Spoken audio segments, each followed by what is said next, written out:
Alright, back to another album review.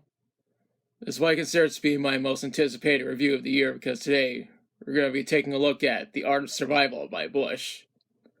This is the ninth and so far the most recent studio album by Bush, and it's a follow-up to The Kingdom, which I reviewed almost 2 years ago.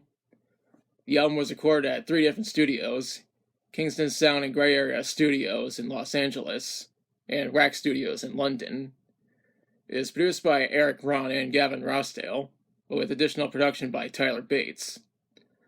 Eric provided additional guitars and backing vocals, in addition to mixing the album at Grey Area Studios. Sacha Putnam was on the keyboards. The album was engineered by Anthony Reeder, Connor Panay, Isabel Gracefield, and John Ewing Jr. It was released on October 7th of this fucked up year on Zuma Rock Records under a license to BMG Rights Management.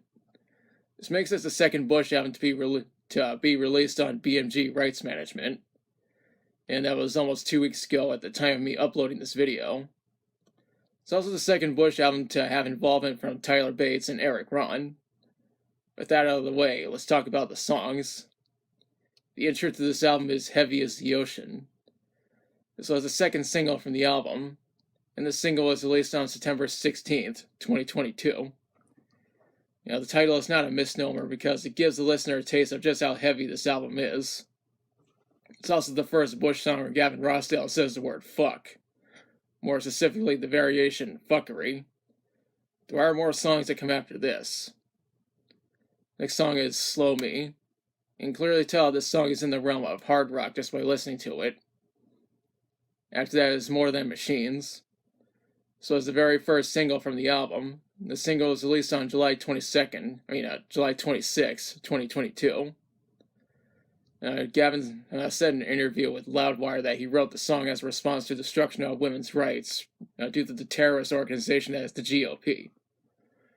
He also wrote in response to climate change and the rise of AI. Let me be clear that the people who say they are pro-life are not really pro-life at all. Those terrorists just want women to die.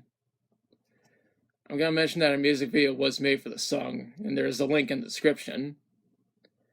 I read that Kerrang had compared the guitar riffs to this.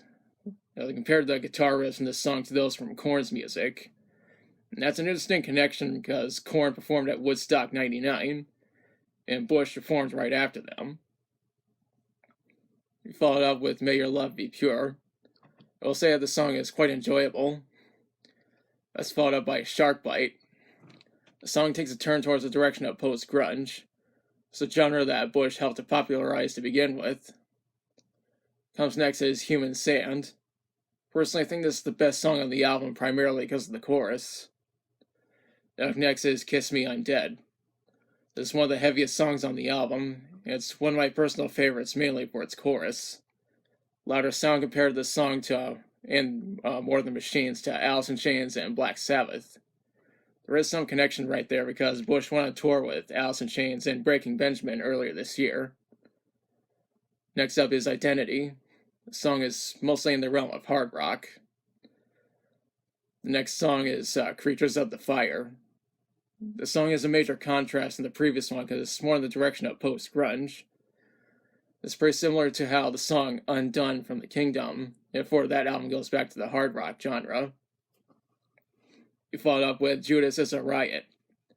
It seems to be one of the more popular songs from the album, and I think it might get released as a single at a later date.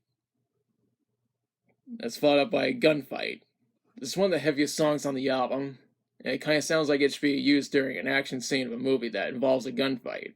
A very bloody gunfight, to be exact. The finale to this album is 1,000 Years. Personally, I think this is the perfect song to end the album with.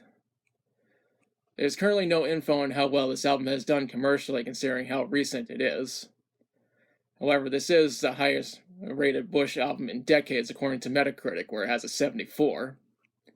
On top of that, the critics actually had the decency to give this album positive reviews.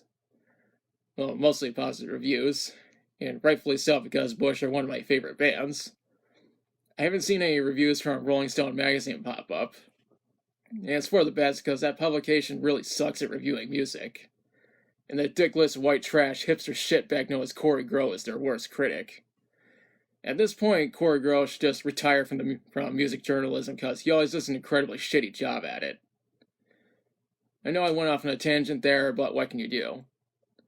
When it comes to my opinion on this album, I think it's even better than The Kingdom and almost as great as The Sea of Memories. I strongly recommend this album.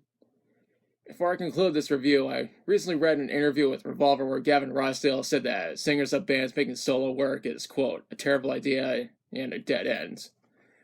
Obviously, his statement is not going to deter singers from making solo work. Jerry Cantrell, Scott Stapp, Jonathan Davis, Mike Muir, Les Claypool, Jarrett Reddick, Billy Joe Armstrong, Gerard Way, and Mike Shinoda have all made solo work of their own, and those all turned out great. Nina had a band back in the 80s. After her band split up, she went on a very successful solo career. Hell, Eddie Vedder and William Duvall both released new solo albums this year. And those albums are god tier. Not only that, but Serge Tankian has more solo work on the way. Shirley Manson of Garbage also recorded a solo album, but that was never released. Zach De La Rocha of Rage Against the Machine also made a solo album, but that wasn't released either for some reason. I have nothing against Gavin, especially since I'm a huge fan of his music, and his solo album turned out really well. All I'm saying is I strongly disagree with his statement. If a singer of a band wants to do solo work, then they are free to do so. No one's going to stop them from doing that.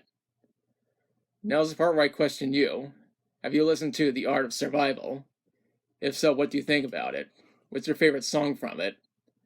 What kind of material do you think Bush will release going forward? What other producers do you think Bush should work with in the future? Let me know in the comments.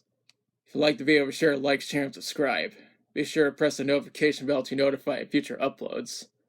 Thanks for watching. I'll be back soon with another review.